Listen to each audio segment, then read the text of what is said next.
Okay, well, it's 11:01 and I imagine people will be joining us. Is our BWC rep on this call yet? Is Mark Nelson with us?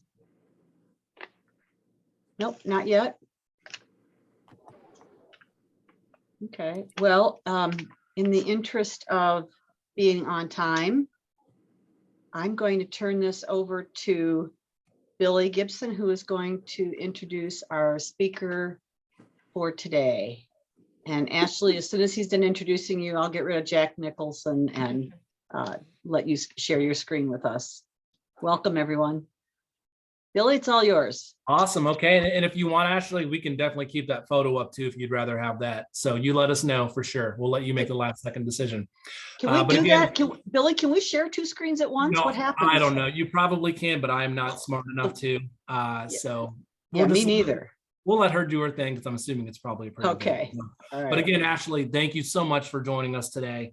What better time of year to actually do this presentation. So I'm glad you were able to facilitate for us, but I'm just going to give you a quick intro, and these are always the fun parts because we don't want to hear about ourselves, but you definitely are a very, very qualified safety professional, so we appreciate you being here. But you're a certified industrial hygienist and a certified safety specialist and an industrial hygienist with more than 9 years of experience.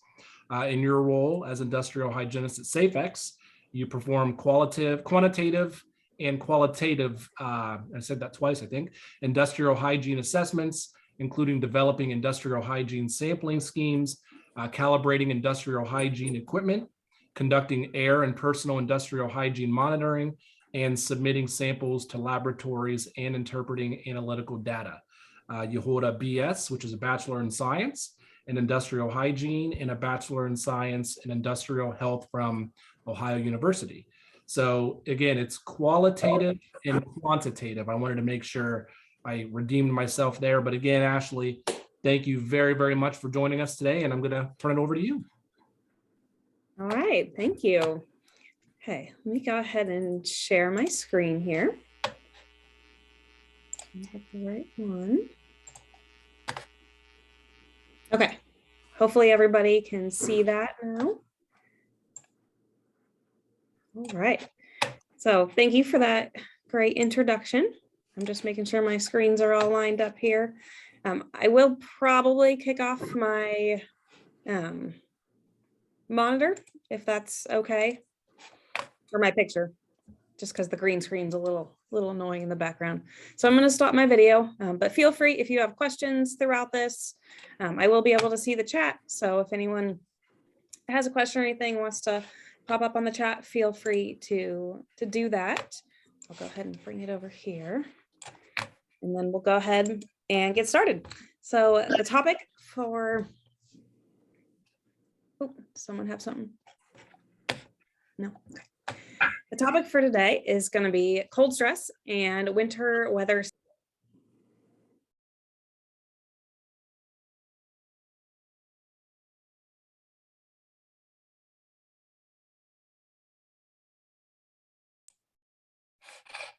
Can you guys hear me now? Can hear you now. Yep. You cut off for a second there. All right. I got muted somehow. All right. So today's topic is cold stress and winter weather safety, which is very fitting for this particular week. I think it was Monday. We had quite a bit. So hopefully everyone braved that okay. All right. So a few objectives for today's presentation. We want to be able to identify potential hazards that may result from working in cold environments.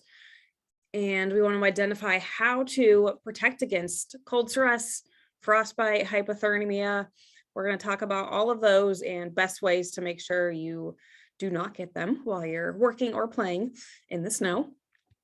We want you to be able to recognize the physical signs and symptoms of cold stress and their treatment. And then identify some common winter safety hazards. So at the end of this, we're just going to go over a few, tips and tricks for staying safe in the winter, not necessarily related to cold stress, but just driving, things like that, playing in the snow. So we'll go over those at the end. All right, so let's first talk about our core body temperature. So the human body operates a very small range. And I'm sure with the last few years of COVID, everyone's aware of the general temperature we should be. And that's between 98.6 and 99.6. Now, there are some people that may run a little bit warmer, some people may run a little bit colder, but that is the general temperature that our bodies function at, okay? Unless you're a toddler, and then you can typically be a little bit higher. You know, if any of you, I have a 2-year-old in daycare, so that 100.4 is the magic number that starts to become a fever. But we've been okay so far this year, knock on wood. When you're outside of that temperature range, it's when your body starts to try to regulate itself. So obviously sweating, that's going to be if your body's too hot. It's just a mechanism for your body to help cool itself down. Same thing with shivering. If you're cold, your body is trying to move itself to get some warmth build up in there.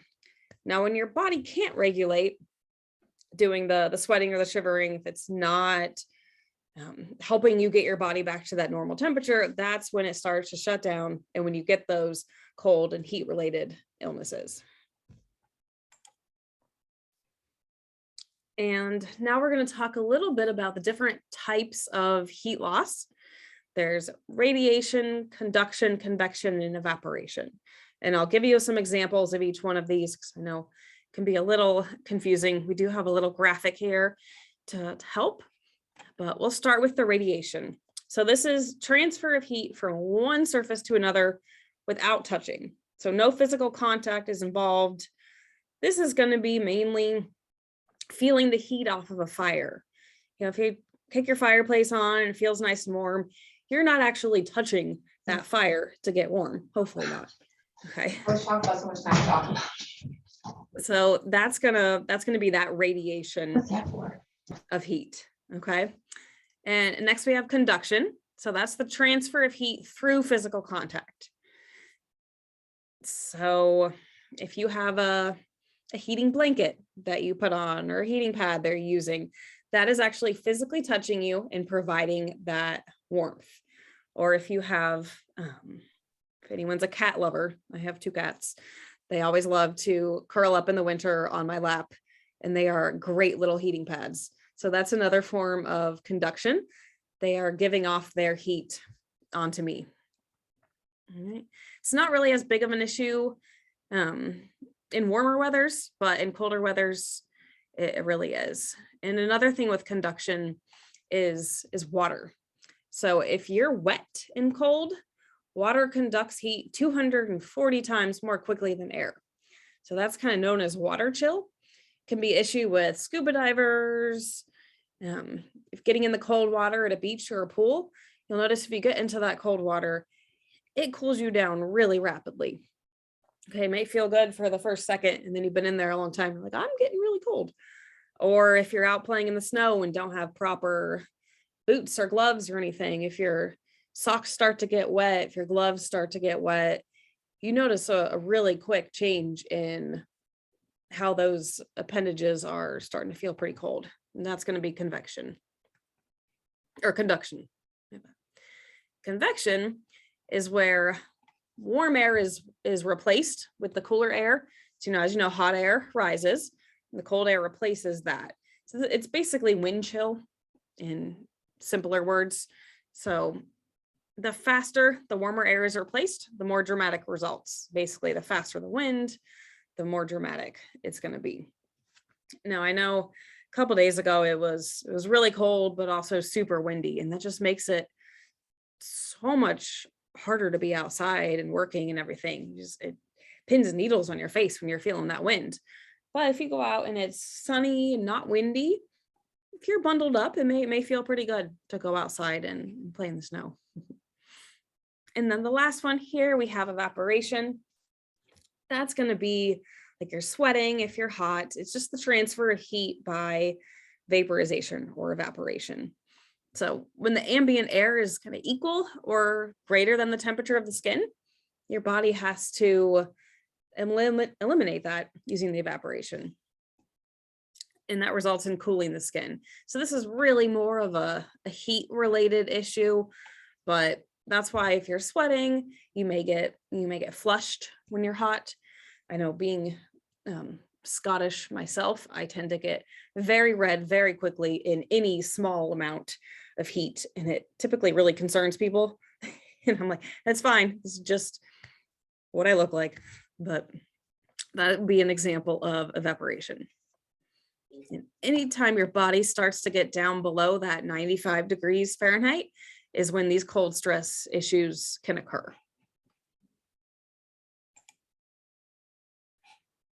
All right, before we get into the specifics of the cold stress issues, talk a little bit about who's at increased risk when it comes to these cold related issues. So age. So I hate to say advanced age, but people 65 and older are especially vulnerable because they may have other illnesses or take medications that can interfere with the body's ability to really regulate that temperature. Also, very young age. Children lose heat much faster than adults do, and they have a much larger head to body ratio than most adults do. So they're really prone to heat loss through the head. And again, as having a 2-year-old, I understand how hard it is sometimes to get your children to wear hats. I don't know why it has to be such a big fight sometimes, but it is very important to make sure that their heads are covered, because you can really lose a lot of heat from your head, especially being a child. And they may also just ignore the cold and not care. That's also very common. Now, if it's a really short trip, and I'll talk a little bit about the very end when we get to the winter safety, but there are times where it is easier to just, run your kid outside really fast to grab the mail with you or something and come back in. You don't need to be fully bundled. But if they're out playing in the snow and things like that, it's really best to make sure they are very well bundled up. Okay. And they don't have great judgment just with anything, but getting dressed properly, it's also tough. Amen. Yeah. Yeah, the 2.5-year-old she was a great 2-year-old until she hit about 2.5.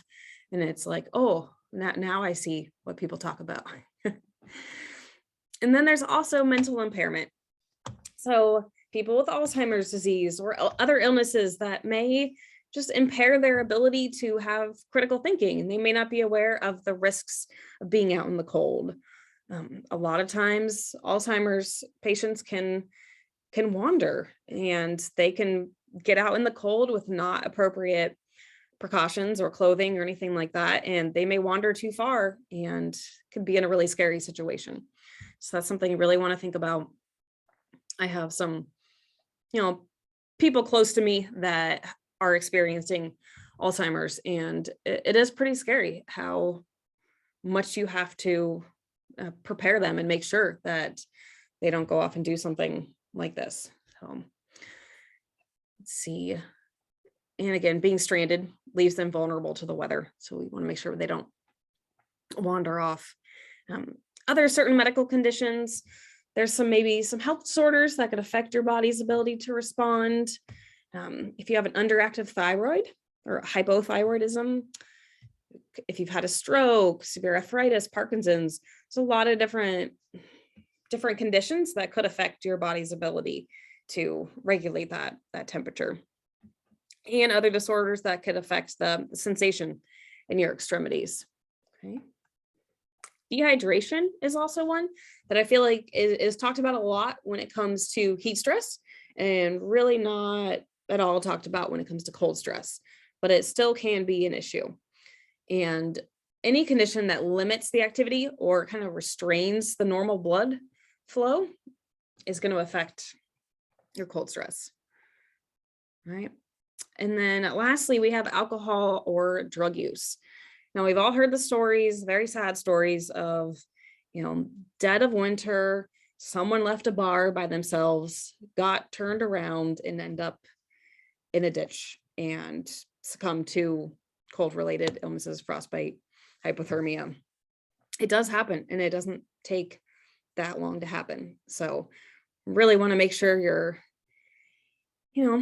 checking on your friends, especially if people are going out in the winter. I know this is not, a group of college students anymore, but just make sure that you're not doing anything irresponsible with alcohol or drug use in the wintertime if you're outside. Okay. Let's see, it's poor physical conditions. If your cardiovascular system is not efficient or as appropriate, if you don't exercise or eat well enough, you may be susceptible to environmental conditions. And I'm not saying you have to be a, bodybuilder doing crazy workouts every day or anything, but just generally keeping yourself pretty well and fit helps. Okay. Now let's talk a little bit about those specific injuries that could happen in the cold. So obviously freezing is a major issue. We have a frost snip and frostbite, and I'll get some examples of those on the next slide. And then things that are not necessarily related to freezing, but still cold stress injuries. You could have hypothermia, chilblains, which I'll also talk about in a few slides, and trench foot, which you've probably all heard of. We'll go into that a little bit. And again, dehydration, it can be a big issue with cold stress as well.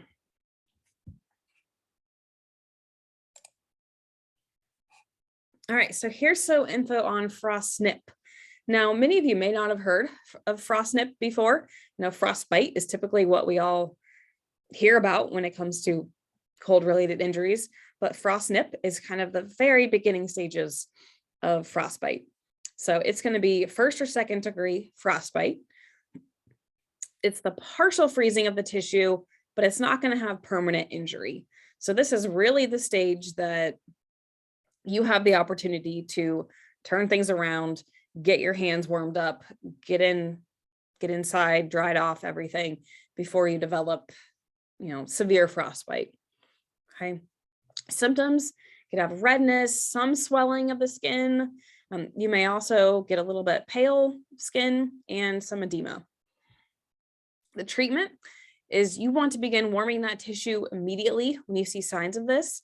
But the key here is that you want to warm it at temperatures slightly above body temperature. So if anyone's ever been playing outside in the snow and their hand gets really cold, come inside and you just run it under really hot water in the sink, thinking, well, this is going to be great. It'll warm me up really fast. It hurts if you do that. Your skin is telling you this is not the way I want to be warmed up. So you want to make sure that you're doing it immediately, but slowly. Okay. All right, let's talk about a little bit more severe frostbite. So like I said in the previous slide, there are varying degrees of frostbite, 1st to 4th degree. Now the frost snip is in that 1st, 2nd degree. The worst is 3rd and 4th degree. These are going to be the most severe. These are what you see on, on TV with people climbing Mount Everest and everything. Generally, you're seeing that 4th degree frostbite. So it's when the skin freezes and loses water. Now, how much water does the human body typically have? I mean, we're 90% water. So yes, we will freeze like an ice cube. That is mostly water. Okay, so you have to really be careful. It occurs at temperatures typically at 30 degrees or lower, but wind chill is a big factor here. So if it's 35 degrees, but you have insane winds and the wind chill is down to 15 or less, that can also get frostbite. Okay, so it's not just 30 degrees, but if there's a wind chill in there, that's going to reduce it as well. The onset typically begins with your skin lightening up a little bit, which, my skin is about as pale as it can get. But if you look at me when I get really cold, I do actually get, very, very pale and white. Just any form of pigment leaves skin. So that's the onset of it. And then it's followed by a tingling sensation. And when the affected areas are painless, when they stop hurting, that's a really bad sign. That's how you know that those areas are now frozen. Okay, so if you feel like you're getting really cold, your hands are starting to look a little pale, they're tingling, okay, this is my chance to prevent the frost nip. I'm gonna go get warmed up. I don't want to have frostbite.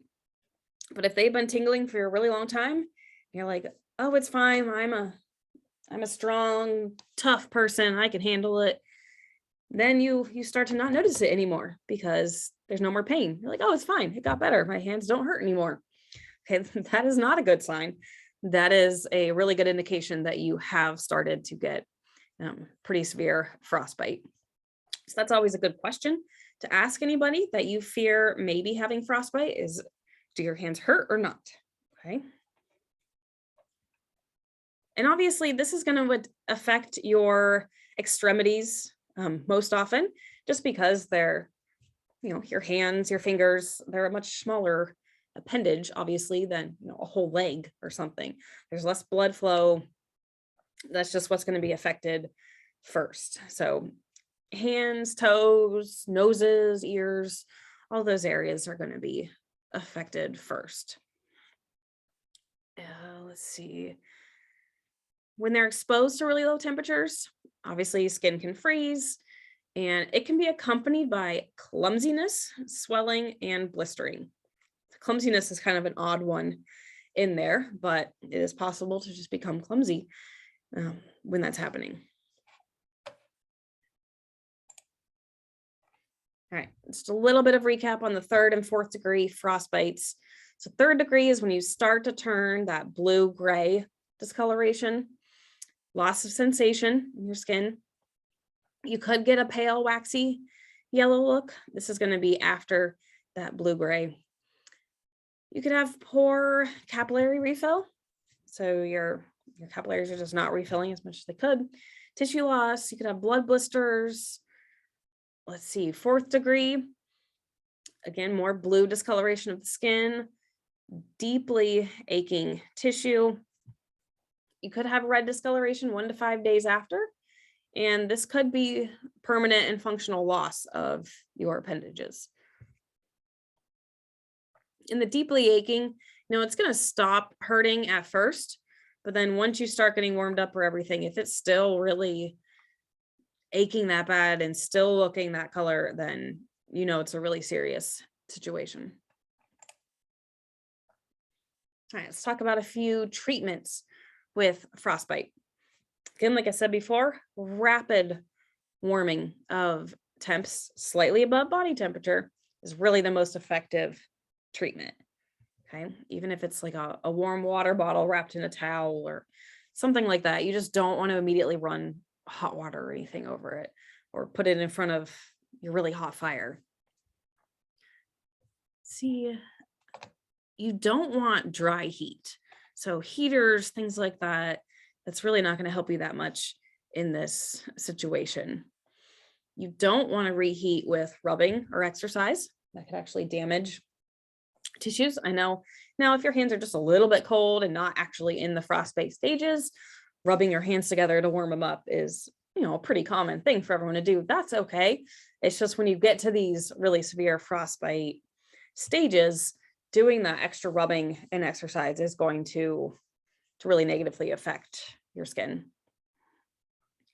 Don't rewarm in the field if there is a risk of it refreezing.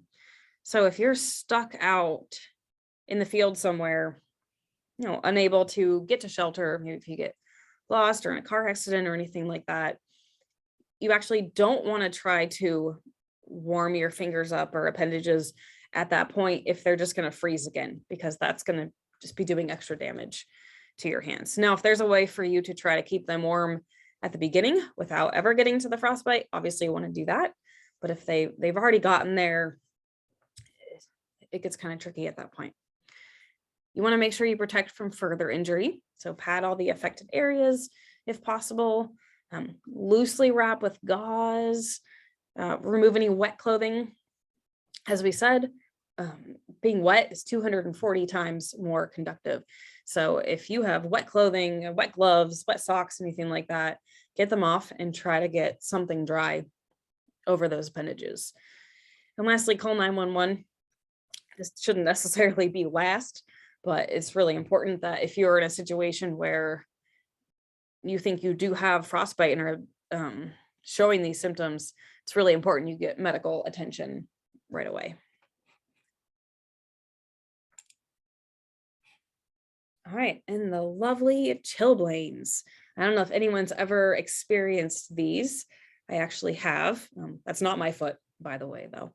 So repeated exposure of temperatures just above freezing, and it can actually be up to 60 degrees, which doesn't really sound that cold, but it can damage capillaries. Symptoms are going to be redness, itching. You could possibly have blisters, inflammation. You could have ulcerations in the worst cases. That's not as typical though, but the damage is permanent and symptoms will return if you get additional exposures again. So for some first aid tips on this, again, slowly warming the skin. You could use cortisone cream to stop the itching, and you want to obviously clean and cover any blisters, like a typical first aid thing, but they are very painful.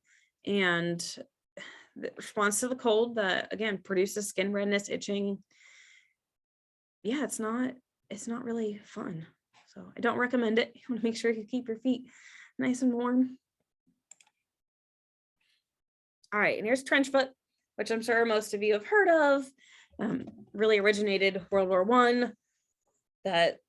Exactly what it sounds like. People had their feet in trenches for so long that their feet were just wet all the time. And it really does some damage to your feet. So first aid for this, remove shoes and boots and wet socks, dry the feet, try not to walk on your feet because that could cause a lot of damage, which I know it's going to be difficult if you are stuck somewhere.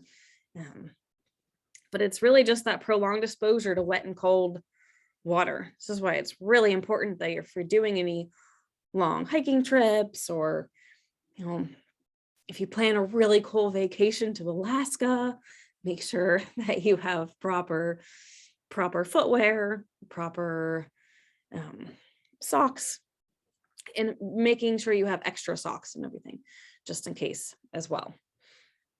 This can happen in warmer days too. If you don't have proper socks or boots and your feet get like a little bit wet, it doesn't necessarily have to be cold. It's obviously worse in the cold, but it can happen on warmer days as well.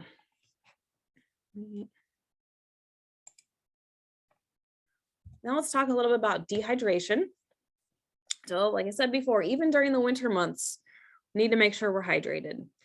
And I feel bad talking about this slide because I am not the greatest at keeping myself hydrated, but it is very important. I'm trying to do better. I have a nice big cup of water here with me. But heavy physical activity that can cause you to sweat also leads to fluid loss. So even hiking in the wintertime, if you get too bundled up when you're out hiking, you can still get really sweaty hiking in the winter. So you want to make sure you have the appropriate clothing and everything, but not too much to where you're sweating out all of your fluids and thinking, well, I'm hiking in the winter. I don't need tons of water with me to keep hydrated. It's not hot. I'll be fine. You really want to make sure you're still well prepared and well hydrated. Okay. And I'm sure you've all seen similar types of urine charts. A lot of companies have these, on the stalls in the restroom or in the bathroom or anything like that, just to kind of give you a visual representation of what dehydration looks like. Obviously, you want to keep it at that 1 to 2 target. So you have to drink a lot of water to get there. 3 to 4, you start getting dehydrated. You want to make sure you drink some water soon. Drink a little more water throughout the day. If you're at a 5 or 6, you're severe dehydration, you need to really kind of stop what you're doing and chug a few bottles of water, a few glasses of water at that point, and monitor and make sure that it gets better throughout the day. If it doesn't, recommend seeing a physician. And obviously there are medications that can affect this as well. It's not a one size fits all chart. If you're on, I think there's some vitamins and everything that turn really orange or other colors. So just know that if you're on something like that, this is not necessarily going to show you. One other cool trick I have learned, and I don't have my video on, right now, but if you take your finger and just extend one finger out and kind of pull on the skin where your knuckle is and just try to lift that piece of skin up.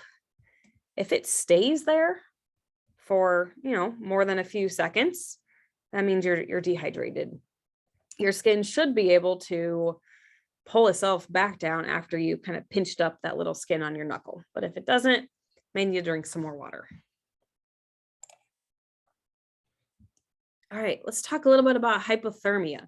So we're done with all the frostbite, freezing type of injuries. We're going to talk a little bit about just general hypothermia. So this is when your body temperature falls below that 95 degrees Fahrenheit. And remember, typical body temperature around 98.6 to a little bit higher. And this happens with continued exposure. So a lot of times you see it with, I mentioned before, people hiking Mount Everest. It's a really big feat, and you have to make sure you are very prepared for it. Depleted energy supply, again, that's where it happens a lot if you're hiking or anything like that, because it's continued exposure and it's very easy to deplete your energy. Because I don't know how many of you play in the snow or whatnot, but walking in really deep snow is very similar to walking in sand. I mean, it takes a lot more energy out of you to just do a typical walk. And especially if you're all bundled up and have backpacks and things like that, it is going to deplete your energy quite a bit faster. Okay. And a wet body contributes more to this as well. Like I said before, you want to make sure you're not overly dressed so that you're sweating. Because if you sweat too much and then your clothes get wet and then you're not exerting as much energy, now you are colder and have wet clothes, and it can be really bad. So just be careful with that. Some symptoms of hypothermia: shivering. Now, obviously, just, sometimes I think the office is a little cold and I get little shivers. That's obviously not hypothermia. But if you have really excessive shivering that you can't stop, that's going to be a symptom. Slow and shallow breathing, slower speech. If you start losing coordination, you're having memory issues, you could get hungry, nausea, fatigue. All those are symptoms of hypothermia. And again, one of those symptoms by themselves does not mean you have hypothermia. But if you start noticing all of those things together, especially noticing it on a friend, it could be the start of hypothermia. And I keep mentioning, friends and things like that, but cold stress, heat stress, these are all things that we tend to not see or recognize with ourselves as much, but it's easier to notice and recognize them on somebody else. So really important to know and understand these symptoms so that you can help, if you have a friend or even just a random stranger, if you start seeing these, you think, I think I need to help this person. Okay. A little more on hypothermia. Obviously, best treatment and the exposure. It's not always that easy though. Warm beverages are helpful. You do want to try to avoid overly caffeinated beverages because it can kind of go to that dehydration side, but a warm cup of hot chocolate or tea or something isn't going to be bad. Be helpful. Keep people in the warm, get them dry clothes, and do that gradual rewarming. I'm going to say it a couple more times before the end of this presentation, but very important to make sure you are doing that gradual warming of the body. You want to make sure you cover the victim, dry insulating materials, and warm environment, blankets, sleeping bags, if you have space blankets, things like that, things to block the wind. Okay. And again, keeping them dry, very important. You'll notice a little bit different between this and the frostbite recommendations, where we did not want, dry heat or anything like that. Some active ways you can, warm them up: hot water bottles, heat packs, even warmed rocks. I'm not sure you're going to really, put some rocks in an oven and warm them up for you. That one seems a little unlikely, but it is possible to help certain areas with the circulation. Okay. If you want a warm bath, 104 degrees is good. Again, you don't want it too hot, but a nice warm bath can help a lot. And the last one, share body heat with a second person. So this is going to be, in those movies you see if people are stranded somewhere in the cold, it really does help to body heat to body heat is going to be one of the best ways to keep that person warm. And obviously it's going to help with if your bodies are actually touching. Okay. I won't get too into details there, but that does really help. Okay. So if you can wrap both of you up in a blanket to help stay warm. Okay. All right. Some ways to prevent cold stress. So if you can remember the word cold, that's going to help you. So cover, overexertion, layers, and dry.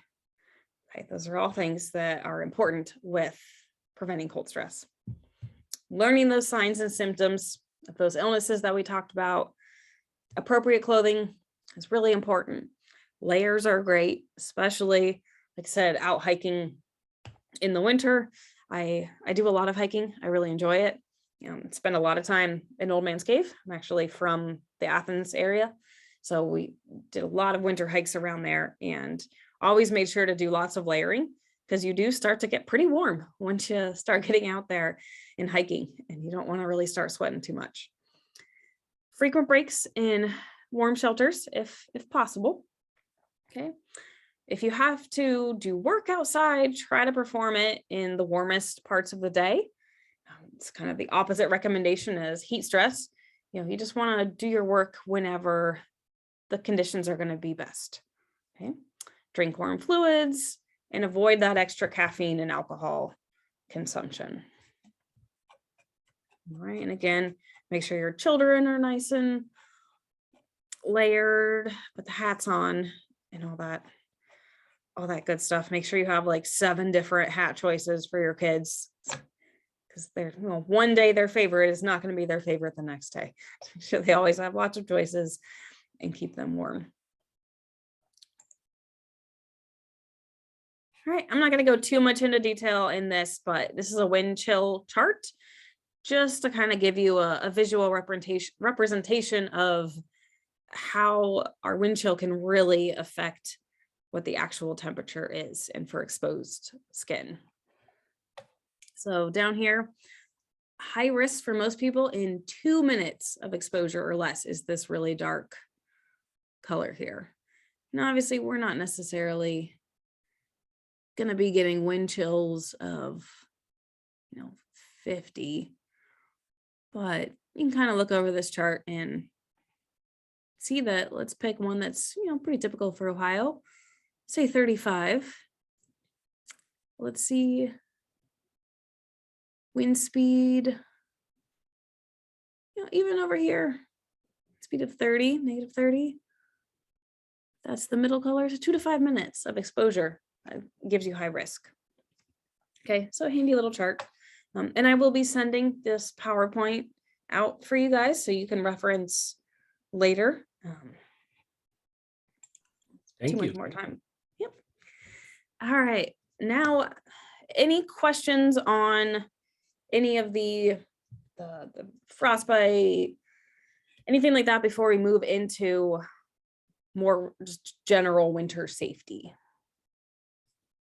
No. I think there was a question about where you can get those rocks that you can warm up. Yeah, I don't. Just kidding. No, don't don't worry about it. I'm kidding. Find a sauna somewhere that has those nice warm. Absolutely. Actually, maybe go ahead and just get a sauna just in case. I think that's my parents now. Isn't that what Google is for? Exactly. Yeah. Stuff. Maybe get some fancy spas, have those cool rock treatments. Maybe you can. But I would probably not try to use that as the most used way to warm up, but I found it kind of funny. All right, so we'll go ahead and move on to some just general winter safety facts. Biggest days for home fires. Now, obviously, we just ended the holiday season, so hopefully everyone survived Thanksgiving and Christmas or any other holidays without any fire or incidents. I don't know if anyone tried to deep fry a turkey this year. but we were gonna try, and then it didn't happen, but probably for the better. Yeah, but a lot of house fires can happen that way. So make sure you're working safely. Got a lot of ovens going, things like that can be a really big issue. Items left too close to the stove or cooking equipment. It's really easy, especially when you have so many burners on and ovens and whatnot, to just throw your towel right next to the stove or something and it catch fire. Just make sure you're being safe in there. One thing about deep frying, not just a turkey, but any deep frying, you don't ever want to deep fry frozen food. Now, obviously, like frozen French fries or things like that, that's not really what we're talking about here, but really large items. So if you do want to deep fry a turkey being frozen is going to be really bad. And the main reason why this is frowned upon is because of the water content of the frozen item. So I don't know if you've ever tried to, if you're heating up a pan and you want to know if the oil's hot, you flick a couple little drops of water into the pan and see if it sizzles up, and then you know it's hot. Well, the same thing happens in a deep fryer, but just in a much larger scale. So if you were to drop an ice cube into the deep fryer, I don't know how many of you have TikTok or anything, but it was like a big trend for a while to watch videos of people putting tons of ice cubes into like McDonald's fryers and watch them bubble up. It seemed pretty silly to me, but it can be really dangerous, and that's what could happen. So we really want to try to avoid that. One other thing that I recently learned about, I thought was really interesting, is deep freezers. So if you have a deep freezer, like in a garage or somewhere that's not very well insulated, if that freezer is not rated for cold temps, then it can actually catch fire. And this is the same for fridges, any appliance that you're keeping out in really cold environments. Something about the heating elements on it and I apologize, I don't know the exact science behind it, but I know I heard it from some firefighters that if it's not rated, like the cords and everything, the heating elements can actually catch fire if they get too cold and frozen. So I found that really interesting. I know a lot of people like to have, a beer fridge in their garage or a good place for their deep freezers, but really want to watch and make sure that those are rated for cold temperatures. All right, a little bit more on fires. Always want to make sure you're checking your fire extinguishers, make sure it's visible, easy to retrieve, that the pressure gauge is in the right spot, there's no damage to it, hasn't accumulated. I mean, it probably has accumulated some dust. Hopefully you don't use them very often, but just want to make sure once a year that they're in really good working order. If your extinguisher is more than 10 years old, maybe a good idea to get a new one. Okay.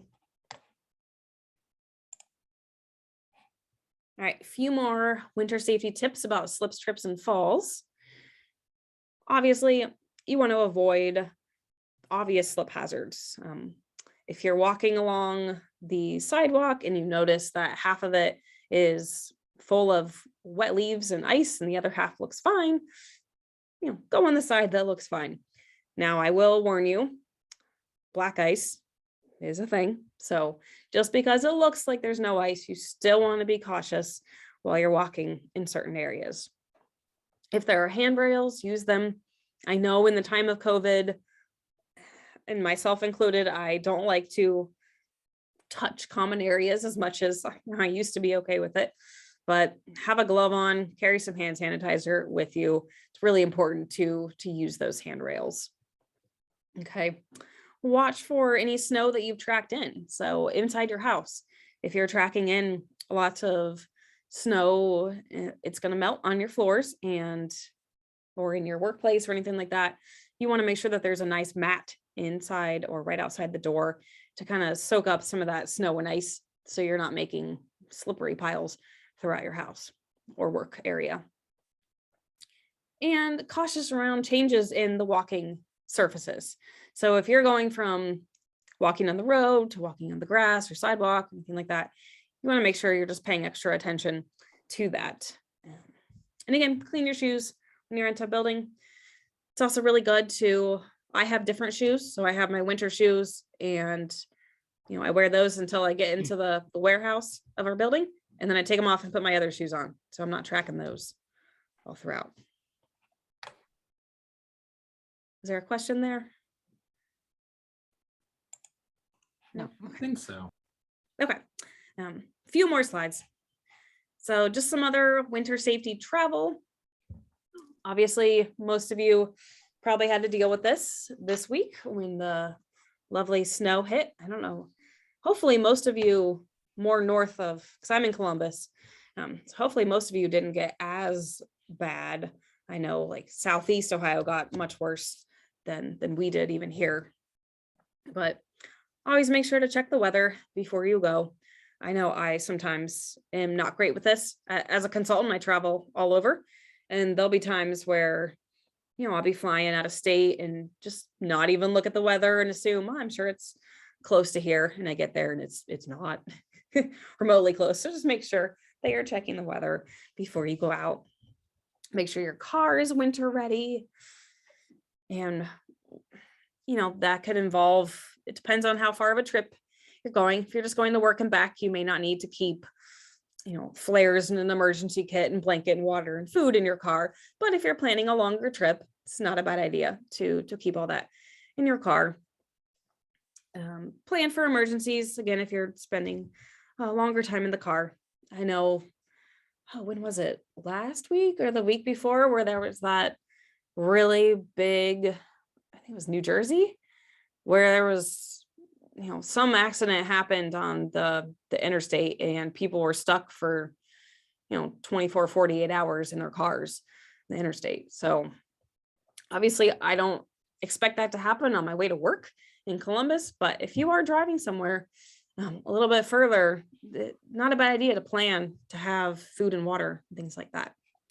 Ashley, can I interject with something that this is one of my pet peeves, and I'm an old lady. I remember back when we still had winter, like real snow, and my father raised me to clean my car off properly. If your car's not garaged, you'll see people driving down the road and they scrape one little spot in front and the rest of their car is completely covered in snow, and it makes me crazy. They don't clean up their back window. They don't clean up their side windows. They don't remove as much snow off the hood and trunk and hood and trunk and roof as they can to lighten their the snow blowing back. And just really, I would just encourage everyone to teach your kids how to completely de-snow their car before they get on the road. No, that's a great addition. And especially if it's the type of snow where it snowed a few inches and then it has ice over top of it, that can be a real hazard if you're driving down the road and basically have a sheet of ice on the top of your car that could come sliding off at any moment. And the other thing too is if it's very snowy conditions, make sure that your headlights and your brake lights, you remove the snow from those as well. That's really important. No, those are great additions. Thank you. For if we ever get snow again. I heard we were maybe going to get a little bit more this weekend, but I'm not sure. I'd be okay without. I have a January birthday, so I'm very used to every birthday being a level 3 emergency or something like that. And as always, avoid distractions. Don't use your phone when you're driving. I mean, that should be always common, but really make sure when it's winter out. Okay. And some other things just about driving safety. Avoid cruise control. You really want to make sure your feet are ready to go on the appropriate pedals, and cruise control is not good in wintry situations or rainy situations. Just try to avoid using it. If you do start to slide or skid, try to steer in the direction that you are sliding or skidding. That way, when you do regain control of your car, you don't have to overcorrect to try to get it over to the right lane. Just a little tip. One thing I think is a good tip is fill up your windshield washer fluid. I don't know how many times you're riding behind other people and your windshield is just covered in that Oh, that's so dangerous. nasty, all the, yeah. It's pretty blinding if you can't actually get that off with your windshield wiper fluid. So make sure that's always full. This is one I like to add. It's not as big of a deal in Columbus or in Ohio, because we don't tend to get this much snow. But if your car is parked outside and you have lots of snow around it, if you want to, have your kids sit in the car while you clear it off and you want to turn it on to keep them warm, if there is snow blocking that exhaust, you are just pumping in carbon monoxide, carbon dioxide into that car, and it can be really dangerous. So always make sure the exhaust is clear before you start turning on your car and cleaning it off.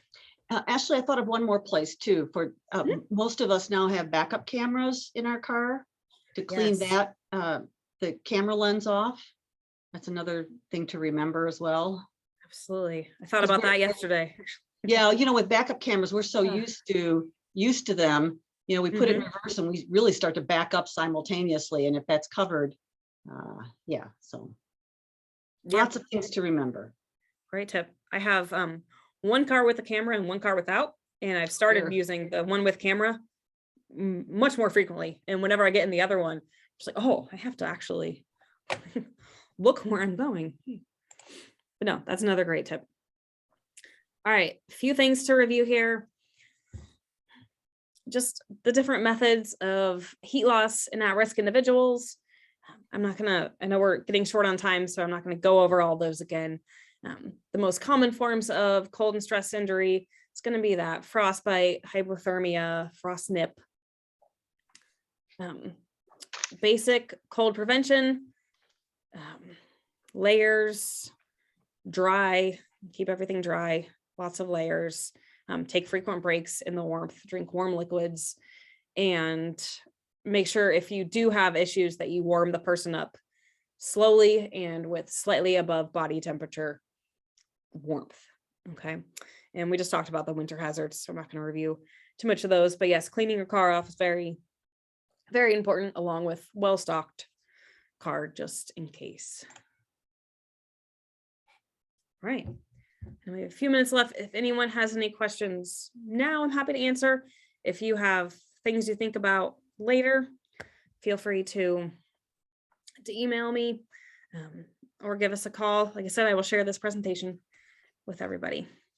So thank you, Ashley. Appreciate it very much. Aside from being safe in winter, I always say, if you don't like winter, you're not doing it right. So find those people to keep you warm, and bubble baths and fireplaces and all that fun stuff.